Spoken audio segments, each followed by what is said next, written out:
What it do, everybody? It's your boy King Crowder, back again, checking back in with another edition of History That We Should Know. Today's lesson, I wanted to finish up actually the Tulsa series with actually the main journalist who broke the story about Tulsa.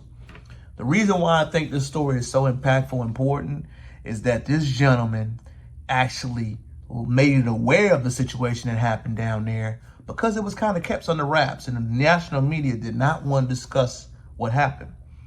The gentleman's name is Andrew J. Smitherman. He was actually an activist around that time that spoke against the mob violence. And he was a big editor inside the Oklahoma newspaper on the East Coast. And he covered the Tulsa riots of 1921. He worked with Mr. Twine called the Muskegon, a newspaper in the Black Muskegon, Oklahoma. And 1 year later, he actually ended up moving to Tulsa. Mr. Smitherman taught self-reliance and military action to protect themselves in Black community.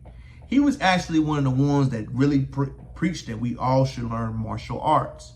Martial arts, protecting ourselves with ammunition and guns, and other ways to protect against enemies that could be coming to your country. During this time, you gotta understand it was a red summer. So Mr. Smitherman was covering stories from the east to the west coast about incidents and mob racial incidents all across this country. One thing that he really went into is that he actually went down into the area where the Tulsa massacre happened and got the details. He was there to speak with actually victims of the crimes about the planes being dropped, about the police system, about the dead bodies just being shipped all across the countries, about the large amounts of wealth that was just dissipated based on this racial mob incidents. Mr. Smitherland was so blown away by how other newspapers didn't even want to actively talk about what had happened at this time. This was the first time we actually saw in America that bombs were being dropped on people, that people from the United States were renting airplanes to drop turpentines on other U.S. citizens. Mr. Smitherman had to actually write the governor of this organization to write them to talk about what had happened in the Greenwood district. One thing that really caught my eye at this time was that he wrote to the governor in the 1920s about the lynchings that was going place in the South of the United States. He actually pleaded using the names of the victims to memorialize them and humanize the victims by letting them know what was going on. Because you got to think about this time. The Black incidents around this time in history were not discussed in large amounts of media. We understand because it was racial segregation and prejudice going on. So you had Black news reporters such as Mr. Smitherland that championed this message. He wanted to make sure the victims were known.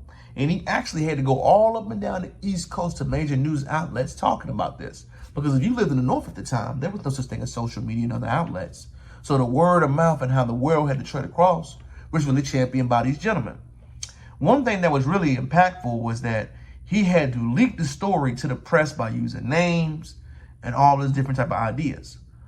So when he began to leak all this information, he became ground zero victim in that area. So he actually had to flee Tulsa, where he had to move to Springfield, Massachusetts, starting his own newspaper, doing the same type of civil liberties. When in the Northeast, Mr. Smitherman mentioned that the Massachusetts area still had a lot of underlying racism around this area, and he really knew he could get the information off the ground. One thing that I did learn in there that I didn't know is that he moved his paper to Buffalo, New York. He worked for a Buffalo newspaper, founded it, restarted it, and renamed it called the Empire Star. And he started a Black-only news press to display what was going on, local businesses and actions. And the sad tragedy is that business was not made to maintain itself. After Mr. Smitherland died in 1961, the newspaper folded. The reason why this gentleman is kind of good, y'all, that I think we should learn is because we have to understand that each person plays a part in this story. If it was not for Mr. Smitherland, we would not know, we would not know that the Tulsa newspaper or the Tulsa massacre, the genocide, whatever you like to call it, happened. At this time, people in the area were afraid to talk about it because they were afraid of retribution. Without gentlemen that were civil rights activists, writers, speakers, newspaper journalists as himself, we would not know about this in current time. I believe it's important to keep these stories vibrant and open in an open dialogue conversation because we cannot forget the amount of trajectory and the amount of hard times we want to face. It's your boy King Crowder wrapping it up. I think this is important history to wrap up the Tulsa series. I want to thank everybody for commenting, liking, subscribing to the channel. Please let me know if you have any comments that you want to add or historical moments you want to discuss. It's your boy checking out. Peace.